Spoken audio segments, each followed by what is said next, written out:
자, 영어 독해를 해석한 해설지를 보더라도 때로는 이해가 되지 않는 부분들이 있죠. 그 이유는 무엇일까요?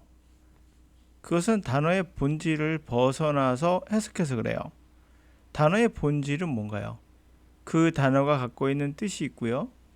이 뜻을 벗어나서 사전에 있는 뜻이 있습니다. 1번까지, 5번까지 이렇게 그 뜻을 적어다가 그대로 집어넣으면 무슨 말인지 도체 알 수가 없습니다. 그것을 여러분들이 해석할 때도 그러하며 여러분들의 영어 선생님이나 또는 해설서를 봐도 만약에 이해가 되지 않으면 거의 95% 이상, 100%라 말은 안 할게요. 전달력의 문제도 있을 수 있으니까요. 95% 때는 99% 이상 강사가 이해를 못한 거예요. 본인이 이해를 못했기 때문에 여러분들에게는 그것을 설명할 수가 없는 거죠. 그 사람도 몰라서 그런 걸 이해해 주고요. 해설지가 그런 경우는 그럴 수도 있고요. 아니면 좀 좋게 봐준다면 설명 공간이 좁아서 그럴 수 있습니다. 그러나 그래서는 안 되는 거겠죠. 자, 예를 한번 들어볼게요. 지금 이 문장에서는 objective nature of image라는 단어가 있습니다. 이걸 우리말로 고치면은 사전에 있는 거 그대로 옮겨 볼게요. objective는 뭡니까? 객관적이네요. 자, 객관적인. 그 다음에 nature는 본질, 본질 또는 성격 이런 말이죠. 자연이란 말도 있고요. 이미지는 아실 겁니다. 이미지. 그럼 이미지의 객관적인 성격, 객관적인 본성. 이미지란 것의 객관적인 본성이 무슨 말이죠? 객관적인 본성이란 말 찾아보니 객관적으로는 편견이 없는 거예요. 주관적인 것의 반대죠. 그럼 이미지에 편견 없는 그러한 성격? 그 의미를 좀 아시겠습니까? 사실은 그 의미도 맞기도 하고 틀리기도 하고 애매합니다. 결국에 객관적이란 말로 그냥 퉁치기에는 이 말은 되게 애매합니다. 그러나 objective에서 object의 뜻이 뭡니까? 이 단어는 물체란 뜻이에요. 대상이나 우리가 물체라는 것은 눈으로 볼 수 있는 놈이에요. 눈으로 볼 수 있는 이 물체는 우리가 연구의 대상이 되기도 하죠. 근데 IV가 없었습니다. 이것은 이 물체의 성격을 가졌다는 얘기예요. 다시 말하면 누구나 다 볼 수 있는 그러한 성격의 이미지는 objective한 이미지를 갖고 있는 거죠. 이미지는. 자, 올라가서 해석하면서 해설해 드릴게요. Driving tension of the novel is the relationship between the materials of the story, plot, character, setting, theme, and so forth, and the narration of its language. Between the tale and the teller, in other words. 자, 요걸 설명하기 위해서 조금 앞에 부분 해석을 해드릴게요.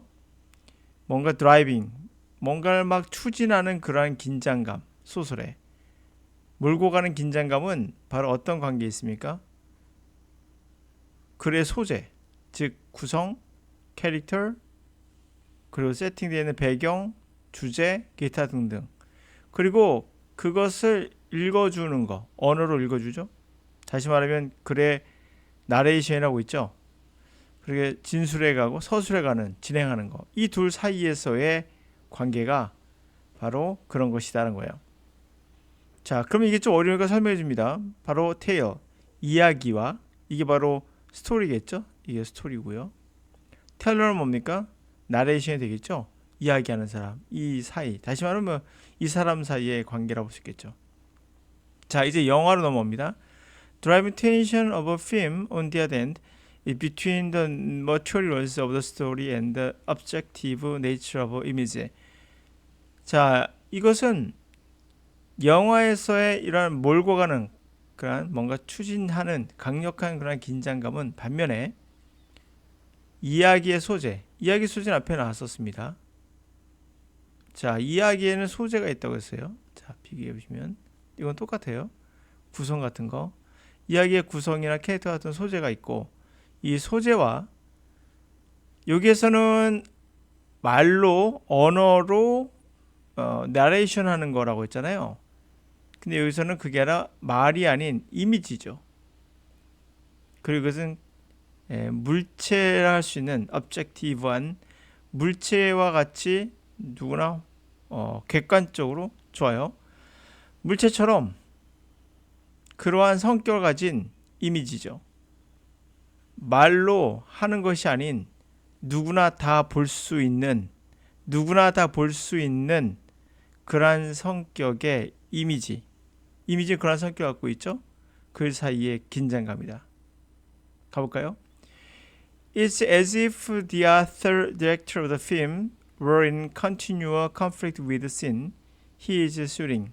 그것은 마치 저자와 감독이 계속해서 갈등을 하고 있는 거죠. 그 장면, 그가 촬영하고 있는 그 장면에 계속해서 갈등하고 있는 것처럼 그와 같은 거예요.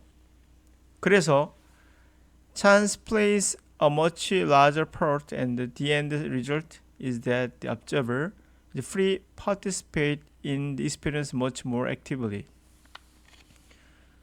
자, 그러다 보니까 기회라는 것이 굉장히 큰 역할을 하게 돼요.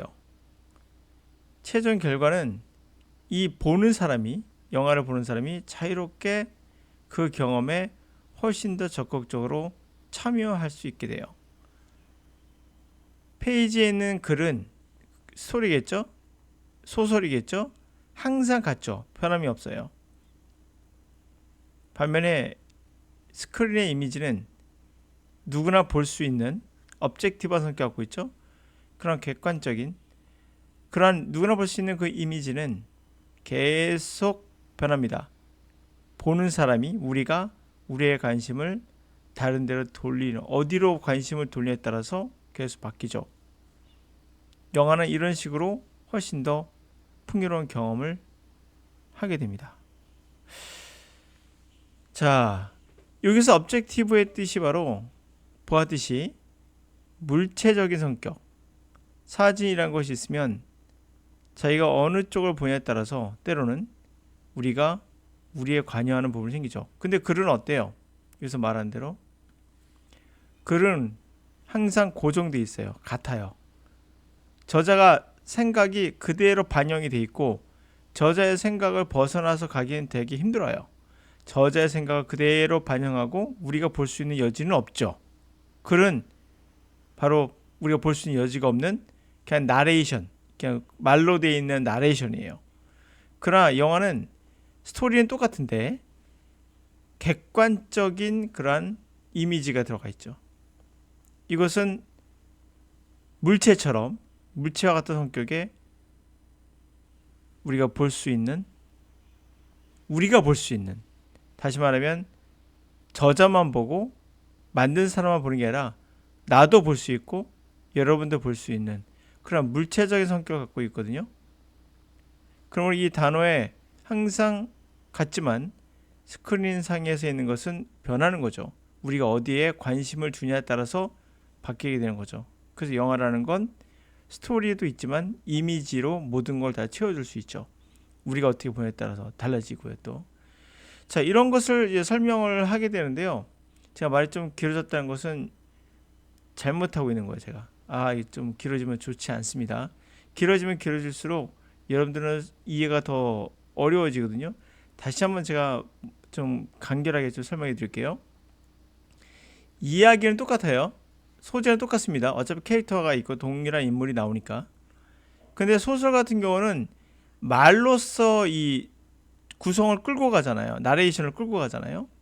진행을 한단 말이에요. 근데 영화 같은 경우는 그 긴장은 어디서 나오냐면 이야기는 소재는 똑같은데 바로 이미지라는 그림으로 모든 걸 채우죠. 이미지라는 그림은 어떤 속성을 갖고 있습니까? 누구나 볼 수 있어요.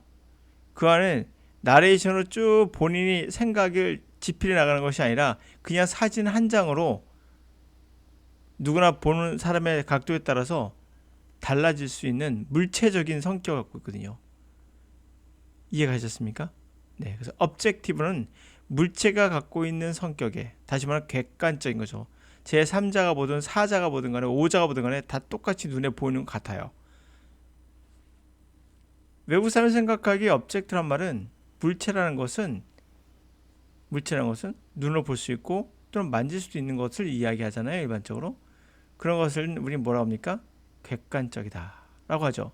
그래서 실험을 중요시 여기는 과학 문명이 발달한 것도 어쩌면 객관성의 중요성을 보았기 때문이죠. 바로 이와 같이 볼 수 있는가? objective. 우리가 볼 수 있는 대상인가? 그러한 성격을 가진 이미지. 비교하면 이해 가시죠? 그래서 이 여기에서는 기회가 많은 역할을 하게 되고 최종적으로 그 가능성이 많은 역할을 하게 되고 관찰자, 보는 사람이 자유롭게 참여할 수 있는 영역이 생기게 된다는 얘기를 하고 있는 겁니다. 이해 가셨습니까? 객관적인 성격이라고 말하기에는 그렇게 쉽게 우리가 의미를 다가갈 수 없죠. 그럼 이렇게 해석을 해야 되는 것인가? 이렇게 어렵게 우리가 해석해야 되는가? 고민스럽잖아요. 쉬운 단어는 분명 아니에요. 이 단어가. 그러나 만약에 여러분들이 object이라는 단어를 물체라고 알고 있고 그 물체가 갖고 있는 성격이란 것에 그런 성격은 어떠한 것이라고 알고 있다면 조금은 이해하는 데 도움이 될 수 있으나 더 중요한 것은 글을 읽을 때 너무 모르겠으면 넘어가는 것도 우선 상책입니다. 또 하나 제가 말씀드렸다시피 이 비교되는 것들을 잘 활용할 필요가 있어요. 앞에서 뭐라고 그랬죠? 물질, 바로 이야기의 소재, 그리고 말로 된 나레이션, 그리고선 똑같은 소재를 쓰는데 이미지라는 어떠한 객관적인 성격을 가진 이미지를 쓴다라는 거죠. 그러면서 이미지가 보는 각도에 따라 달라진다는 게 나오거든요. 여기에 보이십니까? 그래서 풍요로운 경험이 있다라고 하는 부분이 있죠. 이걸 통해서 우리가 objective라는 단어가 어떤 건지를 파악할 수 있어요. 그러니까 objective라는 단어의 성격은 어떤 거다? 보는 각도에 따라서, 관심을 어디로 돌리냐에 따라서 계속 바뀔 수 있는 그런 것을 우리가 객관적이라고 말할 수 있나요?